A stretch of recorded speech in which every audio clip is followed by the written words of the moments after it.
आइंदा इंतखाबात यानी कि असेंबली इंतखाबात,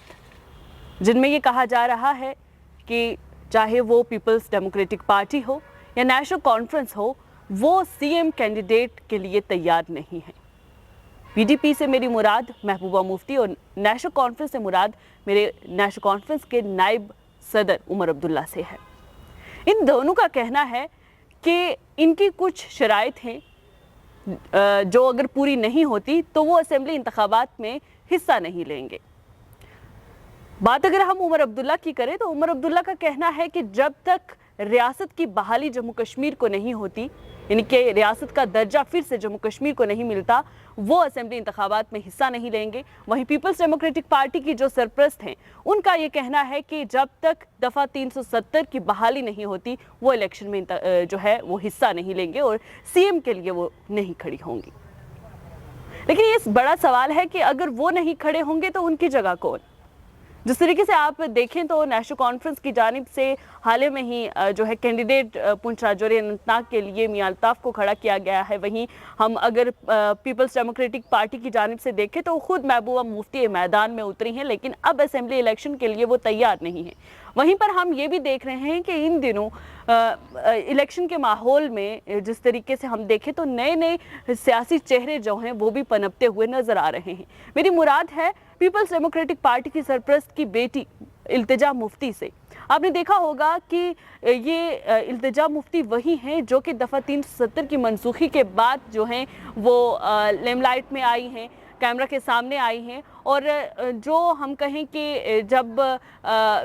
इनको नज़रबंद किया गया था, सियासी जमातों के ये जो सरबराहान थे इनको नज़रबंद किया गया था कश्मीर में, तो उस वक्त जो है इल्तिजा मुफ्ती महबूबा मुफ्ती की आवाज़ बनकर जो है वो सामने आई थी और इसकी काफ़ी मुखालफत की गई थी। लेकिन वहीं पे हम नेशनल कॉन्फ्रेंस की बात करें तो नेशनल कॉन्फ्रेंस के जो नायब सदर हैं उमर अब्दुल्ला, उनके बेटे जो हैं अब दोनों वो भी हम कहें कि इसमें सियासी सरगर्मियों में अपने जो रोल हैं वो अदा करते हुए दिखाई दे रहे हैं। चाहे हम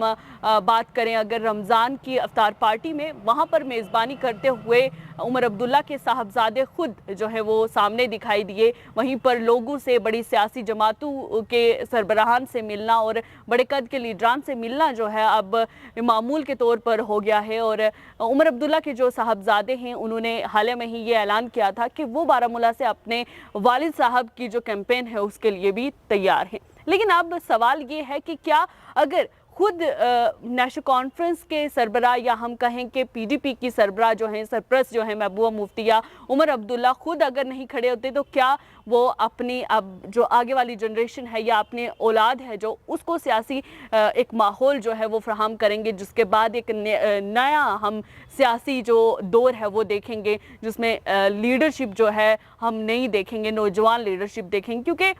देखें तो रिवायती तौर पर जो है जम्मू कश्मीर की बात करें तो रिवायती सियासत जो है वो आम तौर पर चलती नज़र आ रही थी बरसों से, और अब ये देखा जा रहा है कि जो सियासी ये लीडरान हैं इनकी जो औलाद है वो भी अब सियासी मैदान में कूद पड़ी है। इल्तिजा मुफ्ती की बात कर लें या उमर अब्दुल्ला के साहबजादों की बात कर लें।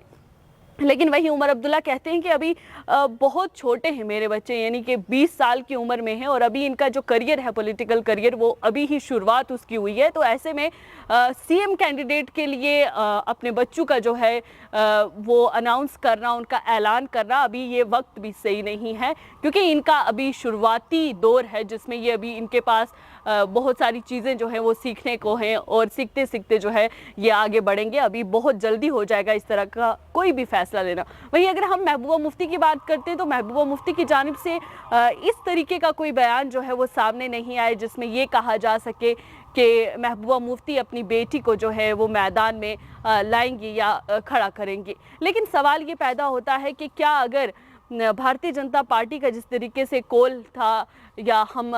या कहें कि सुप्रीम कोर्ट ऑफ इंडिया ने ये कहा था कि सितंबर से पहले जो है जम्मू कश्मीर में असेंबली इंतखाबात जो हैं उसका सिलसिला शुरू कर देना चाहिए, वो ख़त्म कर देने चाहिए। लेकिन वहीं पर हम अगर नरेंद्र मोदी, जो वज़ीर आज़म नरेंद्र मोदी ने अपने एक उधमपुर में रैली में कहा था कि वो जल्द ही जो है जम्मू कश्मीर की जो रियासत का दर्जा है वो बहाल करेंगे, لیکن انہوں نے کوئی ٹائم، کوئی ڈیڈ لائن جو ہے وہ نہیں بتائی کہ کب تک ریاستی درجہ جو ہے جموں کشمیر کو ملے گا، یا جس طریقے سے محبوبہ مفتی انتظار کر رہی ہیں کہ دفعہ 370 کی بحالی ہوگی اور اس کے بعد جو ہے وہ جا کر الیکشن میں حصہ لیں گی۔ لیکن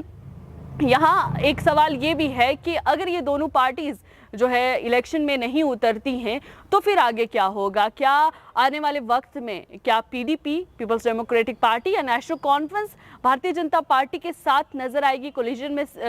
نظر آئے گی، اتحاد میں نظر آئے گی؟ یہ دیکھنا بھی جو ہے وہ باقی رہے گا۔ وہیں محبوبہ مفتی کی بیٹی جس طریقے سے ان دنوں سیاسی سرگرمیوں میں کافی آگے بڑھ رہی ہیں، ہر جگہ جا کے ریلیز کر رہی ہیں، لوگوں میں اٹھنا بیٹھنا ہے ان کا، تو اس طریقے سے کیا محبوبہ مفتی خود اپنی بیٹی التجا مفتی کو تیار کر رہی ہیں آئندہ الیکشنز کے لیے؟